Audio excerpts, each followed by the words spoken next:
நைட்டெல்லாம் ஃபோன் பண்ணி பார்க்குறாங்க. ஆனா வந்து சிவாவுக்கு வந்து ஃபோனே எடுக்கல. அதனால சிந்து என்ன பண்ணுறது தெரியாம தவிக்கிறாங்க. அடுத்த நாள் காலையில வந்து அவங்க வந்து என்ன பண்ணுறாங்க, இந்த அன்னபூர்ணி கிட்ட சொல்கிறாங்க. இந்த மாரி நைட்டெல்லாம் வந்து டாக்டர் வரவே வரல. இப்போ வரைக்கும் வரல. நேத்து வந்து காலையில போனவரு. ஆனா இப்போ வரைக்கும் வரல. நேத்து நைட்டும் வரல. அப்படின்னு சொல்லிட்டு இருக்காங்க. அத கேட்டு வந்து அன்னபூர்ணி வந்து, "நீ நேரா போயிட்டு சிவாவ ஹாஸ்பிட்டல்ல பாரும்மா. அவன கையோட கூட்டின்னு வா. ஏன் இப்படியெல்லாம் பண்ணிட்டு இருக்கான்? கொஞ்சம் கூட வந்து அவனுக்கு பொறுப்பே கிடையாம போச்சு. எப்போ பார்த்தாலும் டாக்டர் ஃபேஷன் பார்த்துட்டு வீட்டை மறந்துடுறானே. நீ வந்து மறக்க விடக்கூடாது சிந்து. நீ இதுக்கப்புறம் கல்யாணம் ஆயிடுச்சு. நீ தான் அவனை பார்த்துக்கணும். நீ போய் கூட்டிகிட்டு வாமா அப்படின்னோடனே, சரிங்க அத்தை அப்படின்னு சொல்லிட்டு கிளம்புறாங்க. சிந்து வந்து ஸ்னேகாவுக்கு ஃபோன் பண்ணி, இந்த மாதிரி சிந்து அங்கே வந்துட்டுருக்கா, அவளை வந்து பார்க்கக்கூடாது சிவாவை அப்படின்றாங்க. சரிங்க ஆண்டி நான் பார்த்துக்கிறேன் அப்படின்னு சொல்லிட்டு நீங்கள் என்ன பண்ணுறாங்க, எல்லாருக்கும் ஆர்டர் போடுறாங்க. இந்த மாதிரி சிவாவோட ஒய்ஃப்னு சொல்லிட்டு ஒருத்தர் வருவா, அவளை எக்காரணம் கூட உள்ளே விடக்கூடாது, அவள் இப்படி தான் இருப்பா அப்படின்னு சொல்லிட்டு எல்லாக்கிட்டையும் காட்டுறாங்க ஸ்னேகா. அதை பார்த்துட்டு, நீங்கள் கவலைப்படாதீங்க மேடம், அவங்கள நான் உள்ளே விட மாட்டோம் அப்படின்னு சொல்லிட்டு எல்லாரும் சொல்கிறாங்க. அதன்படி சிந்து வந்து இந்த மாதிரி டாக்டரை பார்க்கணும், டாக்டரோட ஒய்ஃபு அப்படின்றாங்க. அதை கேட்டுட்டு வந்து எல்லாருமே வந்து மரியாதை இங்கேருந்து போயிடு, யாரும் இங்கே இல்லை, கிளம்புங்க அப்படி சொல்லிட்டு ஓவராக வந்து சிந்து கிட்ட வந்து நடந்துக்கிறாங்க. இங்கே வந்து ஸ்னேகா வந்து, நீ வந்து பார்க்கவே முடியாது, இவளை கூட்டின்னு போயிட்டு வெளியே தள்ளி விடுங்க அப்படின்னு சொன்னோன்னே, ஸ்னேகா வந்து சொன்னோன்னே எல்லாரும் போயிட்டு சிந்து வந்து வெளியே தள்ளி விட்டுறாங்க. இதனால சிந்து செமையாக டென்ஷன் ஆகிடுறாங்க. என் புருஷன் வர வரைக்கும் நான் இங்கே தான் இருப்பேன், நான் அங்கேருந்து போகவே மாட்டேன் அப்படின்னு சொல்லிட்டு வெளியே வந்து உட்காந்துடுறாங்க. அதை பார்த்துட்டு எல்லாருமே அதிர்ச்சி அடைகிறாங்க, ஸ்னேகாவும் அதிர்ச்சி அடைகிறாங்க. எல்லாருமே வந்து வந்துடுறாங்க.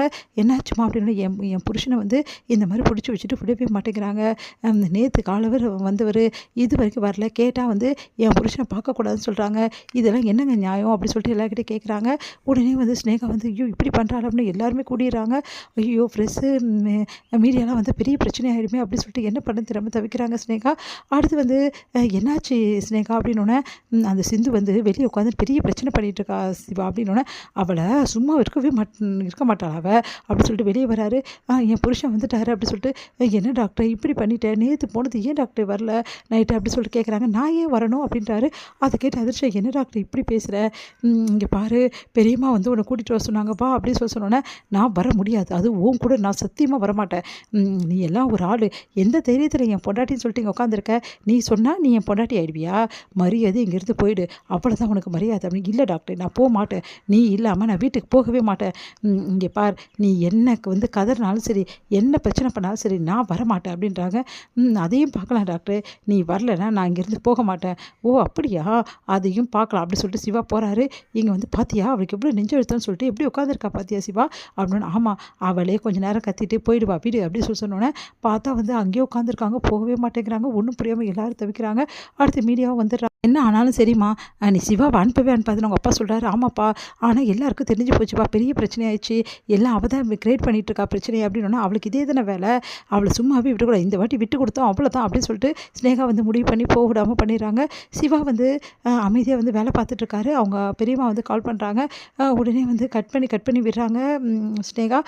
உடனே வந்து ஒரு டைமில் பார்த்துடுறாரு. என் பெரியம்மா கால் பண்ணியிருக்காங்களே ரொம்ப நேரம் அப்படின்னு சொல்லிட்டு, என்ன பெரியம்மா அப்படின்னோடனே, சிவா முதல்ல சிந்து கூட கிளம்பி வீட்டுக்கு வா அப்படின்றாங்க. அதிர்ச்சி அடைகிறாரு. பெரியம்மா அது வந்து, இப்போ நீ வரல அப்புறம் நான் வர வேண்டியது இருக்கும் அப்படின்னோடனே, வேறு வழி இல்லாமல் வந்து வெளியே வராரு. வெளியே வந்து சிந்து வந்து பார்க்குறாங்க டாக்டரை. வந்து போகலாம் அப்படின்னு சொல்லிட்டு கூட்டிகிட்டு போகிறாரு. இதை பார்த்துட்டு ஸ்னேகாவுக்கு செம்ம கடுப்பாக இருக்குது. சே நான் இவ்வளோ பண்ணியும் அந்த சிந்து கூட வந்து சிவா போகிறாளே, இதுக்கு எல்லாருக்கும் காரணம் அவங்க பெரியம்மா தான். அவங்க பெரியம்மாவும் சிவாவும் வந்து இப்படி இருக்காங்களே, அவங்க பெரியம்மா இருக்கிற வரைக்கும் சிவா வந்து நான் சொல்கிறது கேட்கவே மாட்டான் போட்டிருக்கேன் அப்படின்னு சொல்லிட்டு ஸ்னேகா செம்மையாக டென்ஷன் ஆகிறாங்க. இங்கே அவங்க பெரியம்மா வந்து சிவாவை திட்டுறாங்க, இப்படி பண்ணேன்னு.